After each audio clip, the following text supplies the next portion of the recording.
Ali Akça, quando è che cominci a interessarti di politica e perché? Ma quando sono arrivato all'università Mhm. di Ankara, allora non c'era nessuna possibilità di sfuggire perché la Turchia era divisa in due, da destra a sinistra, c'era una guerra civile politicamente, era obbligatorio.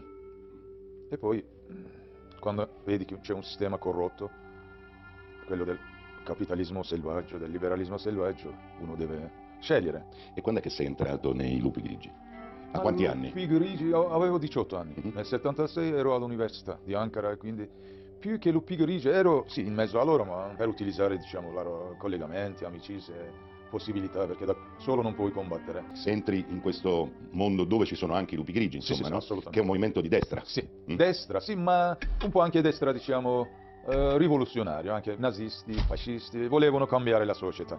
Quei movimenti in quel periodo, anche i Lupi Grigi, erano infiltrati dai servizi segreti, sia dell'Europa dell'Est, la CIA, i KGB. Sicuramente, sicuramente. Ma tu non avevi la sensazione che ci fossero delle persone, dei servizi dentro questi Ma gruppi? chiaramente, guarda, la CIA, per Mm. esempio, ha manovrato la destra turca, assolutamente, questo Per non c'è. esempio, quando? Per fare cosa? Mediante la Gladio, per combattere contro i comunisti, insomma, per fermare qualsiasi possibilità di rivoluzione comunista e che la Turchia possa lasciare l'Alleanza Atlantica e possa finire nella sfera sovietica. Poi a un certo punto tu vieni coinvolto nell'omicidio del direttore del giornale Miliet, Sì, vieni arrestato, sì, vai in carcere e a un certo punto riesci a scappare. sì. Com'è possibile scappare da un carcere turco? Ma non è come viene raccontato. Era possibile evadere, anche con la complicità dell'amministrazione Eh, carceraria, di ci alcuni, volevano dei complici. certo, alcuni secondini, sì, sicuramente. Io ho scappato con la pistola in tasca, avevo la Eh. pistola in tasca.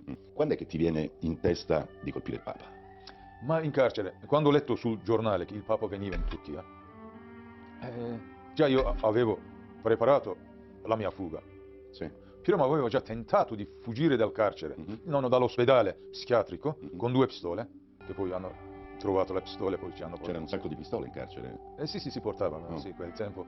E allora era quel tempo, ottobre, cioè non c'entra niente con il Papa. A novembre il Papa Sì, è venuto, beh, io ho detto, siamo scrivo, novembre 79, sì, sì, sì, ho detto, scrivo una lettera, quella lettera storica, vero? pubblicata Sì, sì, in sulla prima prima pagina pagina, del giornale Millet. Miliet. Millet che è un giornale più disonesto del mondo. Quando il Papa mi ha visitato, questo giornale turco, disonesto Millet, ha chiamato il Papa un terrorista. Ma non avevi intenzione già di No, no, sparargli qui? no, no, no, no, assolutamente. Era impossibile perché io ero l'uomo più ricercato del paese. Mm. E poi Papa con centinaia di agenti, protettori. Questo tuo progetto Mm, di sparare al mm. Papa era un tuo progetto solo oppure era un progetto condiviso? Progetto coordinato dalla P2 di Licio Gelli che voleva occuparsi di non far venire alla luce i rapporti tra la mafia e lo IOR. Da altri, come i Lupi Grigi per No, no, esempio? no, era il mio progetto. Mm. Era il mio progetto perché è una cosa inspiegabile. Prova a Così spiegarlo. coinciso, cioè una coincidenza incredibile. Io stavo per scappare dal carcere Sì. e arrivavo al Papa, non c'è nessuna connessione. Però è una coincidenza che poi quella lettera è diventata realtà. Perché il Papa? Perché volevi sparare al Papa? Ma perché quando sono arrivati in Europa Mm. non c'era nulla da fare, dovevamo sopravvivere, rapinare qualche banca o qualcosa, insomma, Mm. pensavamo poi. Eh, Perché parli al plurale? C'era qualcuno con te? Ma c'era qualcuno che diceva sì, è una buona idea sparare al Papa, non te lo diceva nessuno. Paul Marcinkus, direttore dello IOR, che muoveva e riciclava il denaro per conto della mafia tramite banche come il Banco Ambrosiano diretto al tempo da Roberto Calvi, che era sull'orlo di un crack finanziario, che comporterà varie morti tra cui la sua. ma no, io sono un uomo che No, guardami, guardami. da solo io sono un servizio segreto da solo, quindi non ho bisogno di nulla e nessuno. Mm, eh, da solo, però naturalmente qualcuno ti aiuta. E chi ti aiuta? Ma lupi grigi Lo stesso organo che in Italia gestiva la P2. mi hanno Mm. aiutato. E questi Lupi Grigi non avevano dentro degli elementi di qualche servizio segreto che dicevano ma sì, ma andiamo avanti a Ma sparare sì, al sì, Papa. c'erano, guarda, servizi segreti, per esempio c'era un Enver Altay, che era un uomo della CIA, già si sapeva quello. Mm. Quell'uomo era in mezzo ai lupi grigi, era a capo del giornale dei Lupi Grigi, quindi c'erano sicuramente la CIA dentro Lupi Grigi.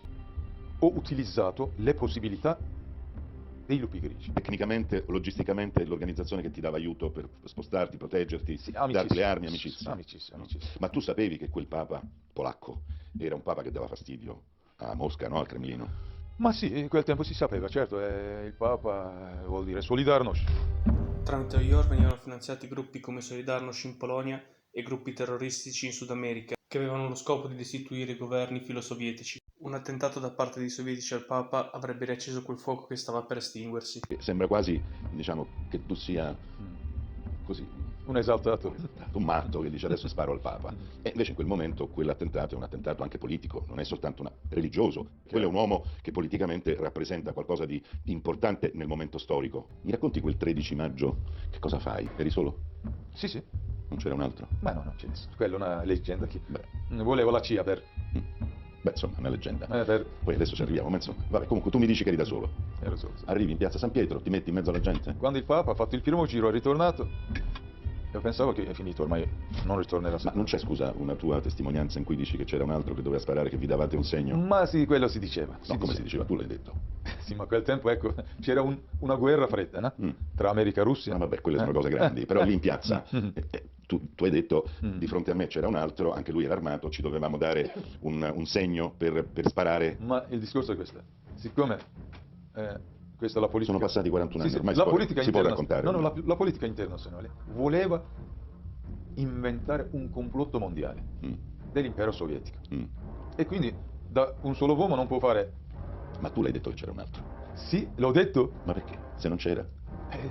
Occorreva edificare un complotto, tutto qui. La CIA americana. Vabbè, ma così però ti stai raccontando come uno strumento, diciamo, ma è strumento, uno strumento di altri. In realtà aula. I colpi che si 2. sentono sono 3. No, 2. Tu ne spari 2, ma i colpi che si sentono sono 3. È impossibile, scientificamente impossibile. Perché la polizia è scientificamente dicono che i colpi sono 3. No, dicono. No, ma tu ne spari 2. Ma il terzo chi lo spara?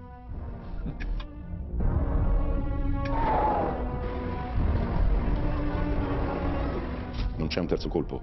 Non esiste proprio. Però quel terzo colpo, quel terzo proiettile è quello che poi il Papa va a incastonare nella statua della Madonna di Fatima. Quello che hanno estratto dal corpo del Papa, credo.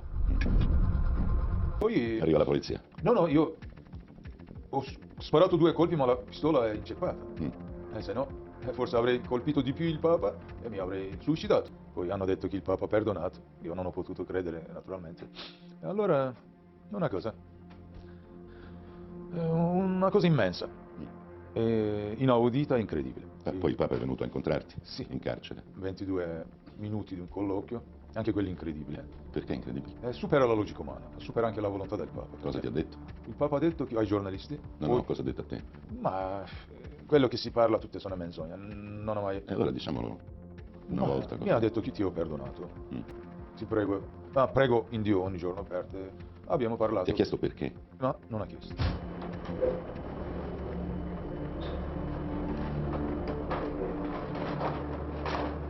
Non ha chiesto. Quindi ha detto ho perdonato, ecco. Abbiamo parlato, il terzo segreto di Fatima. È stata una cosa incredibile perché il Papa poi ha detto che questo colloquio voluto da Dio. E quindi né il suo libero arbitrio né il mio libero arbitrio. Sei consapevole del fatto che se tu l'avessi ucciso il Papa, la storia dell'Europa e del mondo forse sarebbe cambiata? Sì, forse l'impero sovietico non sarebbe crollato, forse sì, il muro del Berlino non sarebbe crollato, quindi il vecchio mondo... Cioè, sei entrato nella storia per non essere riuscito a fare quello che volevi fare. Lo capisci questo? Sì, ma a questo punto tutto per me rimane una piccola cosa, un piccolo dettaglio già superato, perché io guardo a un futuro che né Elon Musk né Bill Gates non possono immaginare, non possono mai raggiungere. Cioè, quale futuro? Un futuro che 2000 anni fa già Gesù Cristo ha predicato, il regno di Dio, dove c'è immortalità, ricchezza, gloria meravigliosa, inimmaginabile sul pianeta Terra. Quindi tutte queste cose mi sembrano piccole storie primitive. Qui ci vuole civiltà della vita,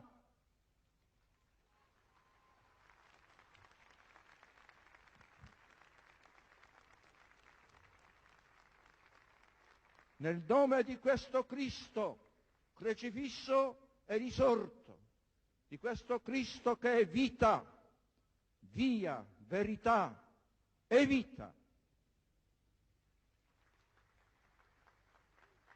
Lo dico ai responsabili, convertitevi, una volta verrà il giudizio di Dio.